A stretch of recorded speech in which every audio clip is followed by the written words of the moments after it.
Sumu thuolo marwa mano miyo kinyi makawuone maneno karumo. Charles, ang'o minyalo tim mar mondo miyo ber sekta mar somo e pacho ka inya kotudore koda deko mar omenda ma chopo ne skunde, omenda moko be kochopo tiyudo no omenda no tin kipimo kod kwan mag jopuonjre kata nyithindo mantiere skul makana. Sirkal onego tim ang'o mar jiwo sekta mar somo e pacho ka mana mapiyo piyo kaachiel kod wachni mogik ka waloro twak marwa okinyi makawuono.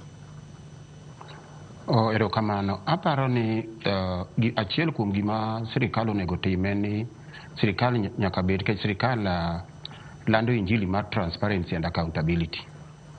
To ing'e ni transparency and accountability ma sirkal wacho ok inyal preach pi timadho wine kata imadho wine ti preach pi. Giwacho ni mondo ji obed transparent, giwacho ne head teachers mag skunde gi ni nyaka bed transparent gik machalo kamagi te iye ni maling' to mibadhi moko be nitie. Koro ing'e ni mibadhi gi bende samoro inyalo yudo ka head teacher gi jopuonj bende igi wang', gin bende koro chunegi ni nyaka ginyis nyithindo adieri.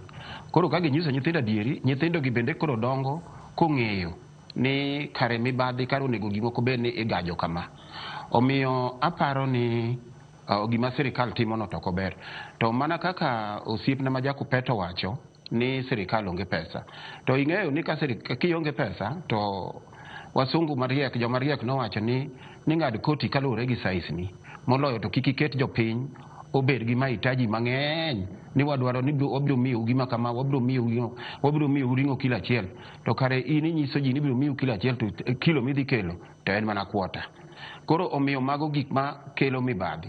Omiyo aparo ni in future gimonego bed ni timo, onego sirkal nyaka bed jadieri. To maduong' ahinya da gombo ni our learning institutions joma nigi thuolo e skunde ma lope nitie and especially skunde mantiere kuonde ma thuolo nitie machalo skunde mane dala. Aparo ni jowa bende onego ng'iye yo moro ma i-subsidize go. Ginyalo chako kata ipuro e skul kanyo, mago endo cham mako yudi bende biro konyo skul. To nikech kaka piny dhi ni e kaka pesa be pod biro medo matin moloyo kaka entie ni. Skunde man gi teko manyalo yudo pesa moko here and there, skunde moko bende man gi teko ndike proposal, ginyalo yawo kata mana gichako kata gimiluongo ni income generating activity e skul, mondo gigi te inyalo timgi for the welfare of nyithindo, mondo chieng' okony nyithindo. To nikech samoro ka in head teacher mar an institution to nego think wachni dho wagunda wacho ni think outside the box.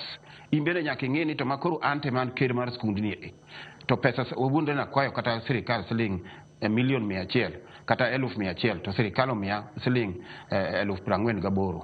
52 ni dang' ayud nang'o? In iwuon kaka jatend skul in bende ok inyal bedo ni ling'a ni nyaka kelni akela ni to kaka ok okelni to skul koro medo mana gore piny. Nikech at the end of the day skul kosegore piny to in iwuon no bende ma sirkal biro kanishi. Manyalo wacho mogik e weche machalo kaka mag funding mag skul gi ni skul dwaro funding malich ahinya mondo nyithindo yud quality education. To mane momiyo ing'iyo kiyudo nyithindo mane academies, nyithindo mane private schools to gi nyithindo mane public schools, ibiro yudo ka there is a huge difference.